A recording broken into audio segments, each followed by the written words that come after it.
retrouver les écrits de Jean Jaurès sur cette bataille de Valmy. Écrits qui se trouvent dans sa monumentale Histoire socialiste de la Révolution française. Voilà, dit Jaurès, ce que disait le général Dumouriez.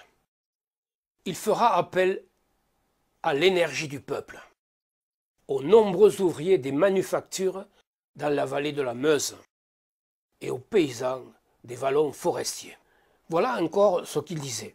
Citoyens, je vous somme, au nom de la patrie et de la liberté, de faire apporter dans nos différents camps vos grains et vos fourrages, en faisant constater par vos officiers municipaux les quantités que vous voulez apporter. Qu'on retire toutes les provisions devant l'ennemi, qu'on l'affame, qu'on lui barre les routes par les abattis de bois. Je vous somme pareillement de faire retirer vos bestiaux et vos chevaux derrière nos camps. Sinon, je serai obligé, pour le salut de la patrie, de me conduire avec vous comme se conduisent nos barbares ennemis, de faire tout enlever de vos villages afin qu'eux-mêmes n'y trouvent pas à subir. On peut parler d'une stratégie de la terre brûlée. Vous, particulièrement, district de Sedan, Mézières, Grand-Pré, Vouziers et Sainte-Médouze, je vous invite à profiter de l'âpreté de vos montagnes et de l'épaisseur de vos forêts pour empêcher l'ennemi d'y pénétrer. En conséquence, je vous annonce que si les Prussiens et les Autrichiens s'avancent pour traverser les défilés, je ferai sonner le tocsin dans toutes les paroisses, en avant et en arrière des forêts d'Ancône et de Mazarin. À ce terrible son, que tous ceux d'entre vous qui ont des armes à feu se portent chacun en avant de sa paroisse sur la lisière du bois, que les autres, munis de pelles, de pioches et de haches, coupent les bois sur la lisière et en face des abattis pour empêcher l'ennemi d'y pénétrer. Au nom de la patrie, au nom de la sainte liberté que nous avons conquise, de l'égalité qui est la base de notre gouvernement et de notre bonheur, braves citoyens français, venez donc vous joindre à nous, que ceux qui ont des chevaux et des armes viennent augmenter nos escadrons, que ceux qui ont des uniformes et des fusils viennent grossir nos bataillons. Presque une armée de partisans. Mais c'était une étrange et bien nouvelle sonnerie de cloche qui va retentir dans les forêts de l'Argonne. Elles avaient sonné, jusqu'à présent, les fêtes de la résignation. Elles avaient sonné la naissance et la mort des êtres humains, transmettant depuis des siècles et des siècles l'obéissance de la souffrance. Elles avaient sonné la venue redoutable du prince pillard et du prélat arrogant.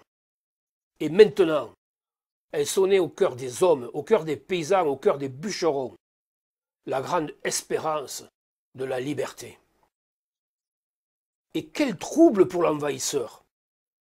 Il croyait que les cloches allaient le saluer, sonner pour lui, propager et annoncer sa venue de cloche en clocher, et qu'elles allaient annoncer la délivrance prochaine du roi et du prêtre.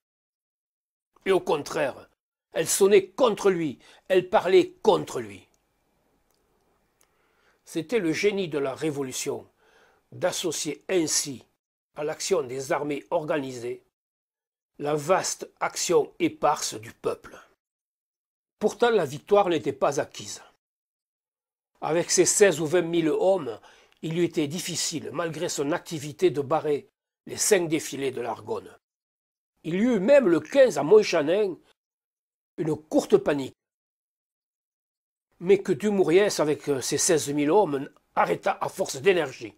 Mais pendant qu'il résistait ainsi, pendant que depuis 10 jours, il embarrassait, il suspendait, il entravait la marche de l'envahisseur, il s'assurait de 2 avantages décisifs. D'abord, il donnait à ses troupes du camp de Molde d'à côté et à l'armée de Metz et à Kellermann de l'autre le temps d'arriver vers lui, de le rejoindre. Et grâce à cette jonction des armées que Danton, à la Convention, saluera d'un cri de triomphe, il pourra bientôt, au sortir même de l'Argonne, à Valmy, disposer de plus de 50 000 hommes face aux 40 ou 50 000 hommes de l'armée du duc de Brunswick. Cette victoire décisive engendrera, premièrement, l'abolition de la monarchie et engendrera la République. Et le lendemain, 22 septembre, 2 jours plus tard, à la Convention, à la demande de Billaud-Varenne, la Convention décida qu'à compter de la veille, les actes publics, au lieu de dater de l'an 4 de la liberté, c'est-à-dire depuis 1789, la date de l'an 1er de la République. C'est sous cette forme que la République fut proclamée et que son nom fut inscrit officiellement dans la Révolution. Et Jaurès finira par dire, dans sa monumentale histoire socialiste de la Révolution française, c'était une sublime nouveauté dans l'histoire du monde.